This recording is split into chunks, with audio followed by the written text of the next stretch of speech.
Hello students, I welcome you all to this session on refraction of light. We have completed ray diagrams, mirror formula, etc. related to spherical mirrors. Now in this video, we'll study about refraction. We'll study about refraction through a glass slab. We will do activity 10.8, 10.9, 10.10 and we'll just get a feel of what refractive index is. So we start. There's a question. A ray of light traveling in air enters obliquely into water. Does the light ray bend towards the normal, away from the normal, or goes undeviated? You will be able to answer this once we have gone through the slides which will follow. So we start with activity 10.8. We say that take a shallow bowl on a table and put a coin in it. Now move away from the bowl. Stop when the coin just disappears.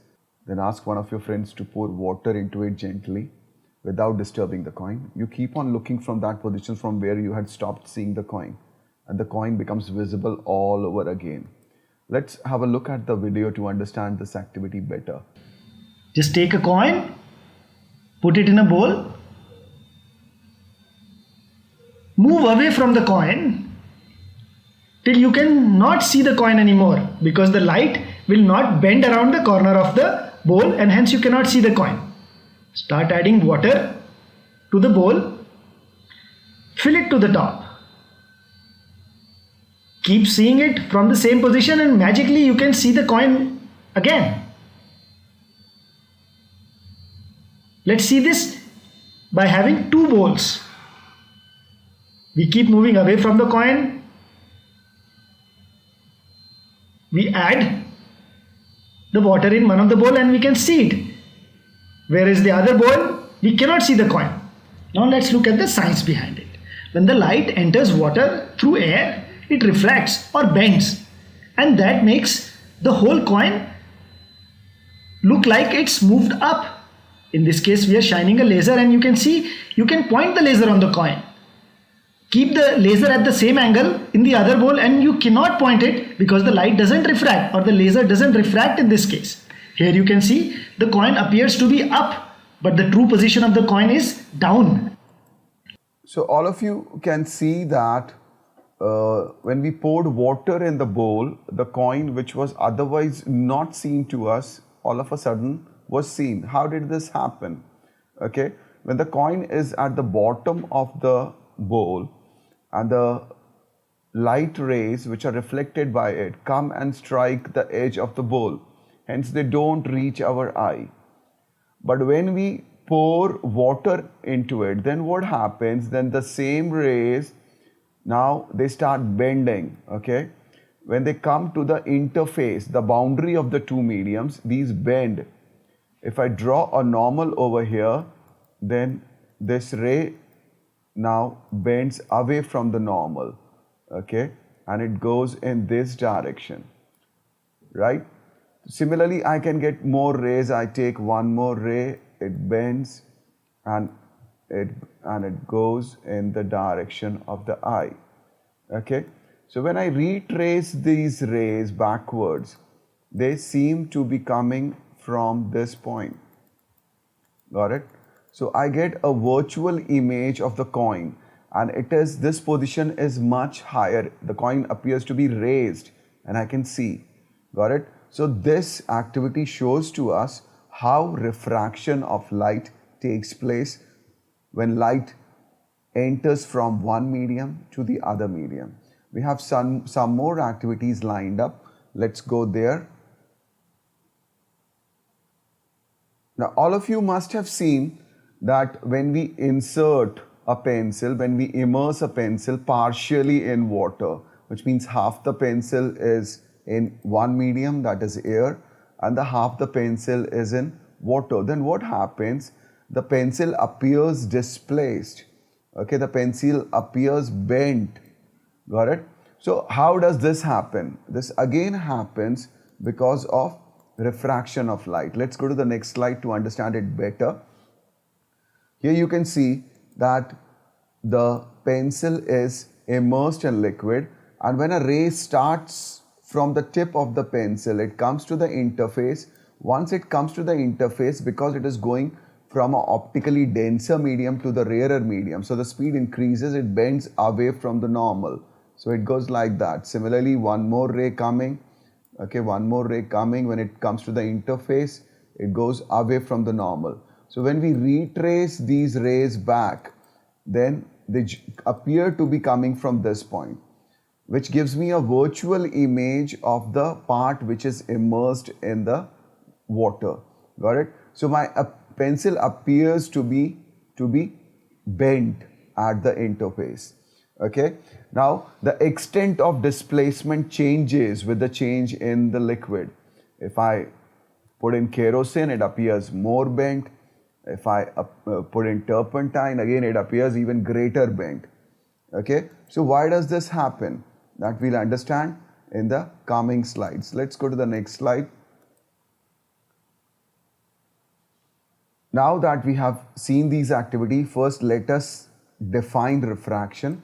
Refraction, when light travels obliquely means at an angle, as you saw. If this was the interface, then the light was coming at an angle.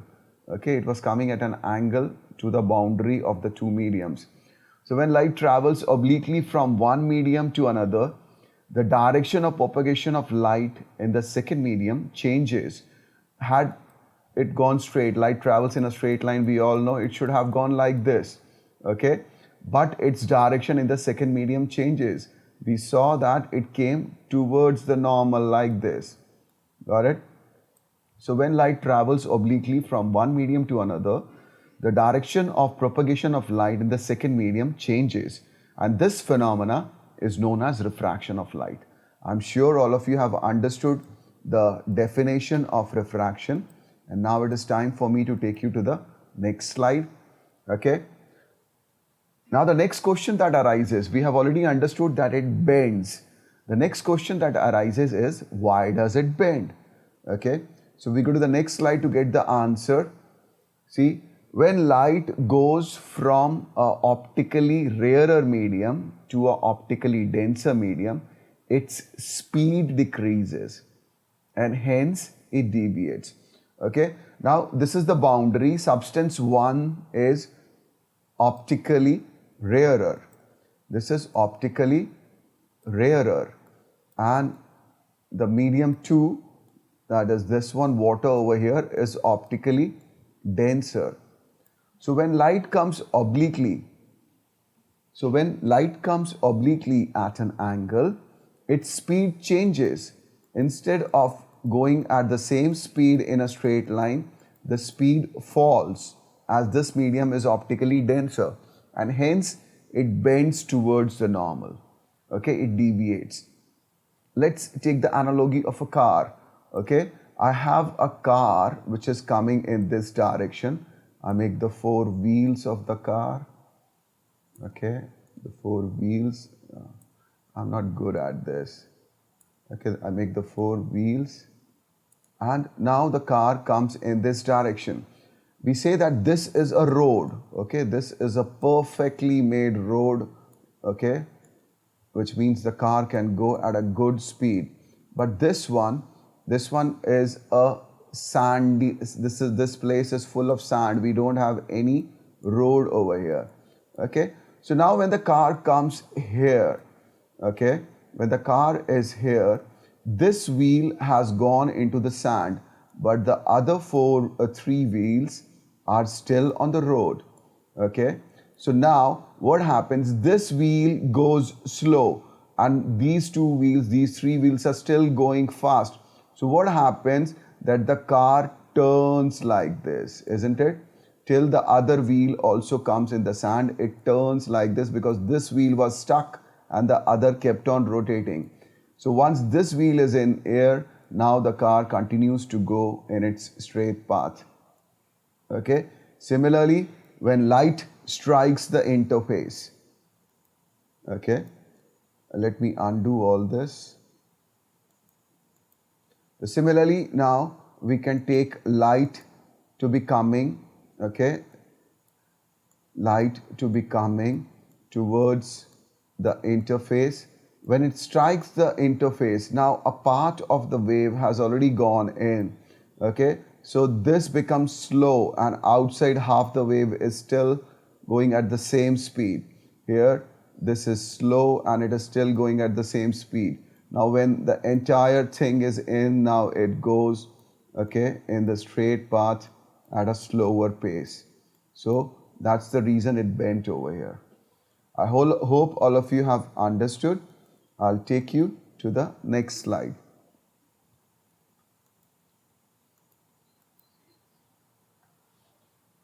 So when light travels from an optically denser to an optically rarer medium, which of the following is true? You have to answer, okay? A, angle incidence is equal to angle of reflection. B, angle of incidence is less than angle of reflection. Or C, angle of incidence is greater than angle of reflection. You think, and by the time you think, I'll just make up my diagram, okay? Now this is the boundary I have when light travels from optically denser, okay? So we take this side optically rarer, and on the top side, I take the optically denser, okay? I take this to be a glass slab and this is air. So now light travels from an optically denser medium to a optically rarer medium. Wherever it strikes, I draw the normal over here, okay? And the angle which the incident ray makes with the normal is the angle of incidence. This is I, okay? Now it is going from a denser medium to a rarer medium. Ideally, it should have gone straight like this, okay? But since it is going to a rarer medium, so it bends away from the normal, okay? It goes away like this. So you can see that this is the angle of refraction, okay? So clearly in the diagram, you can see that this angle is greater than the angle of incidence. These are vertically opposite angles and you can see that light would have gone ideally like this. And so I can see that my angle R is greater than angle I. Got it? Which means correct answer is B, that my angle of incidence is less than angle of R. I hope everybody has understood. And I take you now to the next slide. Okay. Now this is activity 10.3. Article 10.3.1, refraction through a rectangular glass slab. In this, what do we do is we take a drawing sheet, we put it on a drawing board, and then we pin it up. We pin it up at the four corners, which means we put thumbnails, one over there, over here, one over here, and one over here. Once I have done this, I place a rectangular glass slab on the sheet and I draw the outline on the paper, okay? I'll get a rectangle like this. I take it around its edges on the paper and I get a rectangle. I can't do it that side because the edge is not allowing me to go to the paper. So assume that I have the rectangular base drawn on the paper. Then what I do is I remove this rectangular slab and I draw a perpendicular, the normal, to one of the faces and I draw a incident ray at some angle, okay? Then I place two pins on this line, the incident ray which I have made, and then I place my glass slab back on the boundary which I had drawn very carefully. And then I go on the other side with my eye positioned over there. Now I take two more pins, okay? These pins we had named E and F, a capital E and a capital F, okay? This was E and this was F. So now I go on that side and align my pins looking through the displaced images of these pins such that all four pins, okay? Now I put two pins, I say G and H, okay? Such that to me they appear to be in a straight line. Everybody understood? Then I remove the glass slab and I join this point and bring it close to the edge. We go to the next sheet to see what do we get. What kind of a figure? Okay, this is the figure we get. Now, E and F were the two pins that we put in initially, and G and H were the two pins that we aligned with the displaced images of E and F. So now we have got these two. Let me pick up my pen. Now I have got these two rays. I have this, okay, I have the normal in place which I had drawn. I have the boundary in place which I had drawn, okay, and I have the emergent ray which I joined the 2 points which were made by G and H, okay. So once I have removed the glass slab, what I do, I join O to O dash, okay. O is the point of incidence on surface 1, that is AB, and O dash is the point of incidence on surface 2, that is CD. Got it? Next, what I do is I align my scale with the incident ray and I extend it. Okay, I extend it and I see that my emergent ray is parallel. My emergent ray is parallel to the incident ray. Got it? In your examinations, CBSE examinations, now they ask you to mark angle of incidence. So the angle of incidence is this one. Let me undo everything and then I do it nicely so that you can understand. Okay. So now this angle, the angle made by the incident ray with the normal at surface 1 is the angle of incidence. And the ray goes from an optically denser medium to a rarer medium to a denser medium. So it bends towards the normal. So this smaller angle is the angle of refraction, okay, which I have represented by R1. And then it strikes over here, okay, and this is the angle of incidence on surface 2, and the ray that comes out, the angle which it makes with the normal, is known as the angle of emergence. Got it? We represent it by a E. Now, angle of incidence and angle of emergence, since these two rays are parallel to each other, will be the same, and this displacement between the incident ray and the emergent ray is known as lateral displacement. You get questions wherein they ask you to draw the diagram or complete the diagram and mark lateral displacement.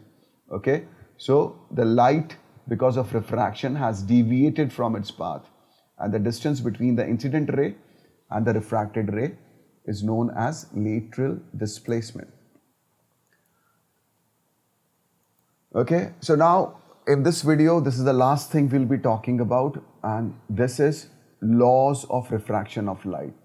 There are two laws. The first law says that the incident ray, the refracted ray, and the normal to the interface of two transparent medium at the point of incidence all lie in the same plane. Okay, the incident ray, the normal, and the refracted ray all are lying on this plane. So that's the first law. It's very similar to the first law of reflection. The second one, this we need to understand. The second one is also known as Snell's law. Okay, Snell gave it to us, so it's also known as Snell's law. Now what does it say? This law says that the sine of angle of incidence, which means sine I. Okay, what is sine? You'll be studying trigonometry in class 10. It is the ratio in a right angle triangle. If I draw a perpendicular over here, okay, to the normal, then the sine of this angle is the ratio of perpendicular to hypotenuse. This is the perpendicular and this is the hypotenuse. Okay, so the ratio of P by H is known as the sine of angle. Okay, so sine of angle I upon sine of angle R. Okay, again I do the same thing. Okay, we have got tables wherein we can check the value of sine for different degrees. So now this is R, which means sine of this angle, which means this P and H. This is always a constant.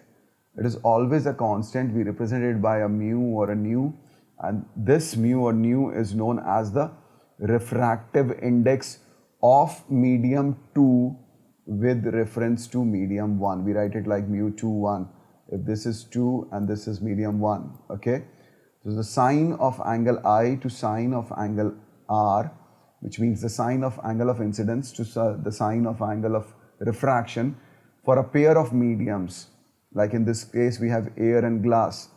for a pair of mediums is always a constant, and this is known as refractive index of medium 2 with respect to medium 1. Okay.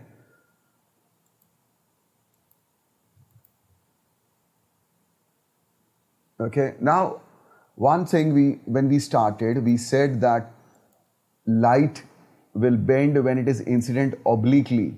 So the last question which we are doing in this part is if it falls normally, okay? If it falls normally, I have the normal also over here and I have the incident ray also over here. So what is the angle they are making? Many children say 90 degree. No, I'm not asking about the angle it makes with the surface, okay? I'm asking about the angle of incidence it is making. The angle of incidence is with the normal. So the normal is also there and the incident ray also is on top of that, which means the angle they are making is 0 degree, okay? So angle of incidence is equal to 0 degree. So what will happen in this case? Will the ray bend? No, it passes undeviated. It goes straight like this. It does not show refraction. So the question arises, why does it not show? Okay, so we'll prove that mathematically. We just understood that as per Snell's law, the sign of angle of incidence, we just studied in the previous slide that as per Snell's law, the sign of angle of incidence upon sign of angle of refraction is a constant, okay, which is known as the refractive index of medium 2 with respect to medium 1. So if in this case my I is theta, okay, the angle of incidence is theta, which means sine 0. And we know that sine 0, the value is 0, okay. Hence 0 upon sine r should be equal to the constant, okay, which means if I cross multiply, which means the constant into sine r should be equal to 0, okay. Now this constant can't be 0, which means this should be 0. So if sine r is 0, it means that r also is 0. So we have proved it that when the angle of incidence is 0, the angle of refraction also is 0, which means the light passes undeviated. Okay, that's all we have in this video. Thank you very much for watching, and we will surely come back with the next video where we will talk about refractive index in detail and do some numericals also related to refractive index. Thank you for watching. Please subscribe. Please continue watching.